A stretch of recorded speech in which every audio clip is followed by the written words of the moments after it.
बिस्मिल्लाहिर्रहमानिर्रहीम। अजीज़ान मन, आपको आपके भाई मेजर आदिल राजा का सलाम पहुंचे। आज की इस लाइव स्ट्रीम में मैं आपको खुश आमदीद कहता हूं। अजीज़ान मन, आज 16 फरवरी 2023 है।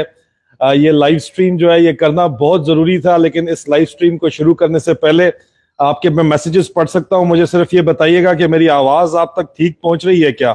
सिर्फ एक थम्स अप दे दीजिए, मुझे बता दीजिए आवाज़ ठीक पहुंच रही है। तो फिर मैं शुरू करता हूं। आप लोगों को इंतहाई अहम खबरें हैं जो मुझ तक पहुंचाई गई हैं। बहुत शुक्रिया, मुझे पता चल गया। अजीजा ने मन, मैं जो आपको इस वक्त खबर देने लगा हूं ये खामोश मुजाहिदों ने मुझ तक नहीं पहुंचाई। सबसे पहले तो मैं ये वाजे करता चलूं, ये खबर मुझे इस्टेब्लिशमेंट के, पाकिस्तानी इस्टेब्लिशमेंट के कैंप के अंदर से आई है। मिलिट्री इस्टेब्लिशमेंट, और जो आपको पता है इस्टेब्लिशमेंट जो है वो सिर्फ फौज नहीं है, लेकिन बहरहाल फौज जो उसका डोमिनेटिंग किरदार है मिलिट्री का इस इस्टेब्लिशमेंट के अंदर। ये जो खबर मेरे तक पहुंची है अजीजा ने मन, ये खबर जो है ये अब मुझे इस्टेब्लिशमेंट की तरफ से पहुंचाई गई है। और इस्टेब्लिशमेंट की तरफ से पहुंचाई गई खबर मैं इसलिए आपको पहले ये बता रहा हूं कि बाद में आप बताइए ना मुझे कहते पड़े कि ये तो फिर खामोश मुजाहिदों ने कहा था। ये इस्टेब्लिशमेंट के कैंप के अंदर से मुझे खबर पहुंची है। मुझे पिछले इन्होंने तकरीबन आज से 3-4 दिन पहले एक खबर पहुंचाई, अपनी तरफ से एक तज्जिया पहुंचाया। मैंने उसके ऊपर बात नहीं की, क्योंकि मैं बात करता हूं तो सोच समझ के करता हूं, वेरीफाई करके करता हूं। और उसके बाद जाहिर बात है मैं यहाँ पे कोई इस्टेब्लिशमेंट का तर्जुमान तो नहीं बैठा हुआ कि मैं आवाम को बताऊं कि इस्टेब्लिशमेंट क्या चाह रही है। और उस वक्त तक मुझे बात जो है वो जरा इतनी बहुत समझ भी नहीं आ रही थी। लेकिन फिर मैंने ये बात जब कंफर्म की, जो 4 दिन पहले जो बात इस्टेब्लिशमेंट की तरफ से पहुंचाई गई, वो मैंने कहा कि आप तक मैं जरूर पहले पहुंचाऊं कि इस्टेब्लिशमेंट के अंदर के लोग क्या सोच रहे हैं इस वक्त, जो पाकिस्तान के ऊपर हुक्मरानी तो कर रहे हैं लेकिन पाकिस्तानियों के गैज़ो गजब का निशाना बन रहे हैं। और इतना शदीद गैज़ो गजब का निशाना बन रहे हैं कि फौजी अफसरान, रिटायर्ड अफसरान भी, सीनियर अफसरान, यहाँ पे आपको पता है बरतानिया में और अमेरिका में ब्रिगेडियर्स को भी ब्रिगेडियर जनरल कहा जाता है। तो मैं किसी ब्रिगेडियर साहब को अगर ब्रिगेडियर जनरल कह के बुलाऊं मजाक में भी, तो फौरन जो है वो बिफर जाते हैं, कहते हैं ना ना मैं ब्रिगेडियर हूं, जनरल नहीं बोलना मुझे। मतलब ये हालात आ गए हैं कि लोग अपने आप को जनरल बोलने से और जनरल कहलाने से और तारफ कुराने से भी कतराने लगे हैं, जिस तरह की रेपुटेशन बन गई है। और उनकी जाहिर बात है औलादों ने जो आज दिन तक पाकिस्तान के सर के ऊपर अयाशियां की हैं, उनके खानदानों ने, वो भी सारे के सारे जो हैं इस वक्त हालात उनके ये बन गए हैं कि वो अपना तारफ कराने से जो मोहताज रहे हैं। एक मेजर साहब हैं बड़े ही हमारे अजीज जान, उन्होंने कहा जो खोतियों पर बैठ के आए थे वो अब प्राइवेट जेट्स के ऊपर पूरी दुनिया के अंदर फिरते हैं और पाकिस्तान को बेचने के सौदे करते हैं। तो ये इस तरह के जनरल तो हमें नहीं चाहिए। ये फौज के अंदर से ये आवाजें उठ रही हैं, तो जाहिर बात है जो ये आवाजें उठ रही हैं ये असर तो रखती हैं। और इन्हीं के मद्देनजर मुझे बताया ये गया कि कुछ लोग नई इस्टेब्लिशमेंट यानी नए चीफ को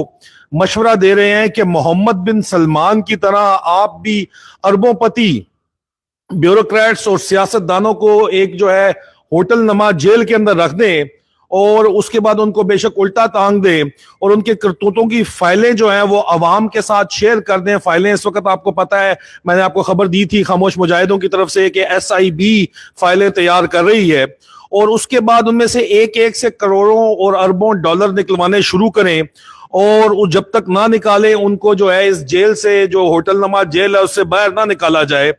अवाम भी फिर इसकी हमायत जरूर करेगी जब इस तरह की कार्रवाई की जाएगी, सबूत अवाम के सामने रखे जाएंगे। कानूनी पेचीदगियों में तो ये फंसा देते हैं सारे मामलात, लेकिन जब मोहम्मद बिन सलमान फार्मूला डंडे के जोर पे चलाया जाएगा तो फिर जाहिर बात है पैसे चाहे बाहर मुल्क से बाहर रखे गए हैं वो भी निकाले जाएंगे। और इस इकदाम की वजह से ये करप्ट सियासतदान पैसे दे के खुद ही मुल्क छोड़ के भाग जाएंगे। ये एस्टेब्लिशमेंट के इनसाइडर्स का ये नया प्लान था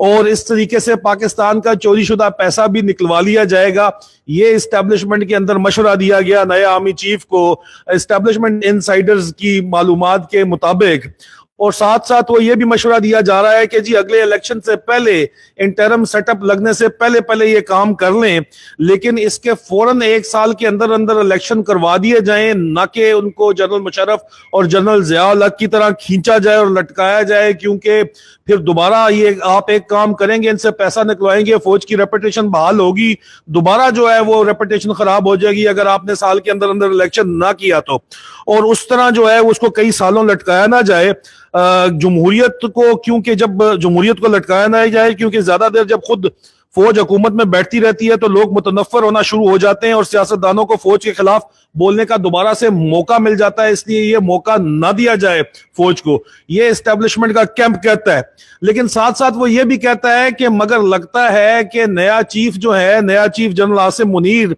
वो ये चाहता है कि इस हुकूमत को चलता न करे, बल्कि ये हुकूमत अपनी नाकामी और नालायकी की वजह से ही गिरे और इसके बाद फिर एहतसाब और पैसों की वागुजारी का अमल शुरू किया जाए, ताकि ये सियासी पार्टियां ये ना कह सकें कि हम तो IMF से डील कर ली थी हमने और हमें जो है जबरदस्ती निकाल दिया, मुझे क्यों निकाला का ड्रामा दोबारा ना चलाया जा सके। हम और ये ना कहें कि जी हमने तो मामला संभाल लिए थे लेकिन फौज ने हमें निकाल दिया, सो सारी जिम्मेदारी दोबारा फौज के ऊपर ना आ जाए। जो एक दफा ड्रामा मुझे क्यों निकाला चल चुका है, एक बीमार आदमी लंदन इलाज कराने आया था और वो अभी लंदन में बैठा हुआ है, अपने आसपास जो है अपने हवाली लेके, चोर डाकू लेके बैठा हुआ है और वो यहाँ पे तमाम फ्रॉडिये उसने इधर भी इकट्ठे किए हुए, लंदन के अंदर भी, और वो यहाँ पे इलाज कराने की नीयत से जो आया था वो अब तक यहीं का होके रह गया है। लेकिन कहता है मुझे क्यों निकाला, मैं तो पाकिस्तान को एशियन टाइगर बना गया था। लेकिन ये जो है उसको बहाना मिल गया, तो ये बहाना ना मिल सके। लेकिन साथ साथ जो बात एस्टेब्लिशमेंट वाले नहीं करते, वो ये नहीं करते कि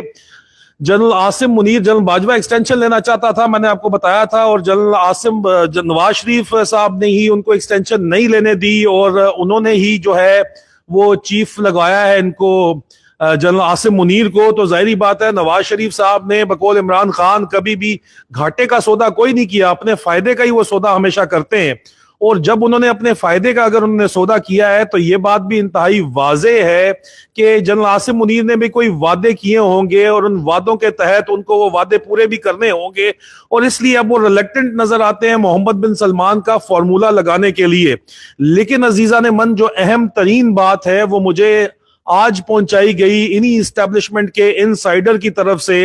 ये खामोश मुजाहिदों की तला नहीं है, मैं एक दफा आपको दोबारा बता दूं, ये इस्टेब्लिशमेंट के अंदर जो लोग बैठे हुए हैं, जो तंग हैं इस वक्त अवाम की गालियों से और जो अपने हालात को बेहतर करना चाहते हैं, अपनी रेपुटेशन को रिडीम करना चाहते हैं, ये वो लोग हैं। इनके कहने के मुताबिक ये जो मौजूदा शख्स है एस्टेब्लिशमेंट में, अब वो जनरल आसिम मुनीर को मौजूदा शख्स कहते हैं जो इस वक्त एस्टेब्लिशमेंट चला रहा है, ये PDM गवर्नमेंट को पूरी सपोर्ट दे रहा है। लिंक मिलाएं कि जनरल नवाज शरीफ साहब ने अगर इनको चीफ लगाया है तो वादे वहीद मामू जान ने किए, इन्होंने किए, जिन्होंने भी किए, वादों के बाद ये लगे आर्मी चीफ। तो अब एस्टेब्लिशमेंट के अंदर से हाईएस्ट लेवल से मैं आपको बता रहा हूं इस वक्त हाजिर सर्विस अफसरान की ये मैं सोच बता रहा हूं, हाईएस्ट लेवल के ऊपर वो कहते हैं कि ये जो शख्स इस वक्त नवाज शरीफ ने लगाया है, ये इस वक्त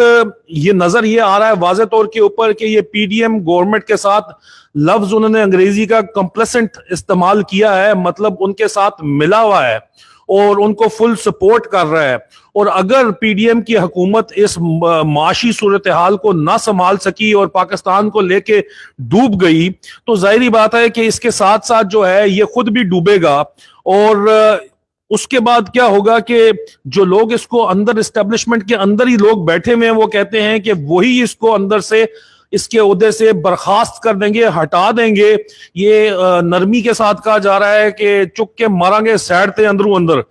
PM में OTS का तो मैं वाकया आपको पहले बता चुका हूं, लेकिन यहां पे वाजे तौर के ऊपर एस्टेब्लिशमेंट टॉप ब्रासेस की तरफ से ये कहा जा रहा है कि अगर ये माशी सूरत हाल PDM की गवर्नमेंट, जिसको जनरल आसिम मुनीर ने आंखें बंद करके सपोर्ट की हुई है दोनों हाथों से, उनका DGC भी सपोर्ट कर रहा है, इमरान खान को गिरफ्तार करना चाहते हैं, अपना टेक्नोक्रेटिक सेटअप लाना चाहते हैं, मशवरे इनके सारे जो है इस वक्त नून लीग के साथ इनके मशवरे हैं, मशवरे फिर भी मरियम बीबी को भी साथ DGC दे रहे हैं जराए के मुताबिक। तो यहां पे कहा कहा यह जा रहा है कि अब इसके बावजूद भी अगर माशी सूरत हाल मुकम्मल तौर के ऊपर कंट्रोल ना कर पाई, जो कि लग नहीं रहा कि कर पाएगी नून लीग और पीडीएम गवर्नमेंट की वो बात कर रहे हैं, तो फिर अंदर अंदर खाते ये लोग जो हैं, ये जो इस वक्त एस्टेब्लिशमेंट में शदीद फ्रस्ट्रेट हो चुके हैं, शदीद परेशान है, अंदर इनकी रेपुटेशन जो है वो बहाल नहीं हो रही, उस वजह से ये क्या करने जा रहे हैं कि इस फ्रस्ट्रेशन के अंदर जो है ये मौजूदा गवर्नमेंट की परफॉर्मेंस से लिंक करते हुए ये इसके फेल होते ही जनरल आसिम मुनीर को ये मुबैना तौर के ऊपर उनके ओहदे से हटाया जा सकता है। सॉफ्ट कू या हार्ड कू ये तो बाद की बात है, लेकिन अगर अंदर ये फैसला कर लें तो उनको जाहिर बात है हटाया जा सकता है। और जाहिर बात है